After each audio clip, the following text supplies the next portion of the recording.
Supposons qu'à un moment donné, un certain nombre de gens travaillent à fabriquer des épingles.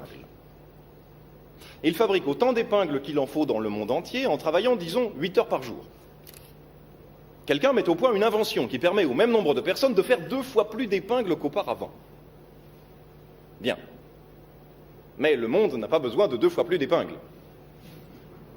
Les épingles sont déjà si bon marché qu'on en achètera guère davantage, même si elles coûtent moins cher. Dans un monde raisonnable, tous ceux qui sont employés dans cette industrie se mettraient à travailler 4 heures par jour plutôt que 8 et tout irait comme avant.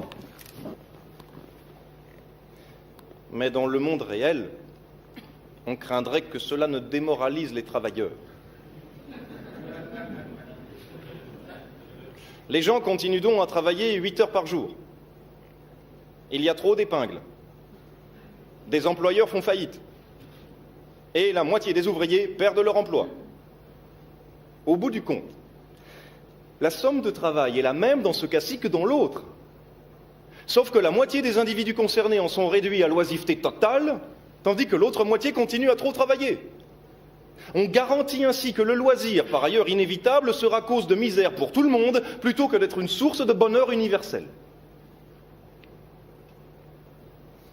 Peut-on imaginer plus absurde ?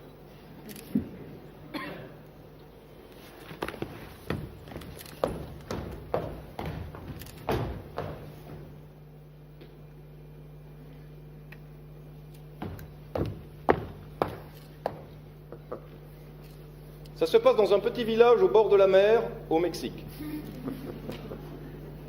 Un Américain avise un pêcheur mexicain en train de faire la sieste et lui demande « Pourquoi ne restez-vous pas en mer plus longtemps ? J'ai assez pour nourrir ma famille. Qu'est-ce que vous faites le reste du temps ? Je fais la grasse matinée, je pêche un peu, je joue avec mes enfants, je fais la sieste avec ma femme. Le soir, je vais voir mes amis, nous buvons du vin et nous jouons de la guitare. J'ai une vie bien remplie, écoutez-moi. » Commencez par pêcher plus longtemps.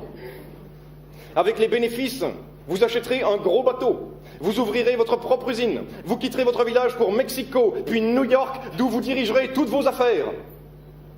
New York. Et après ? Après, vous introduirez votre société en bourse et vous gagnerez des millions. Des millions. Et après ?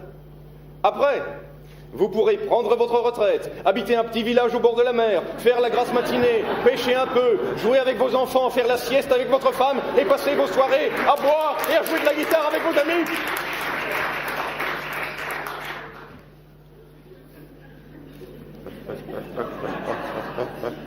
Peut-on imaginer plus absurde ? Aucun Mexicain ne porterait ça.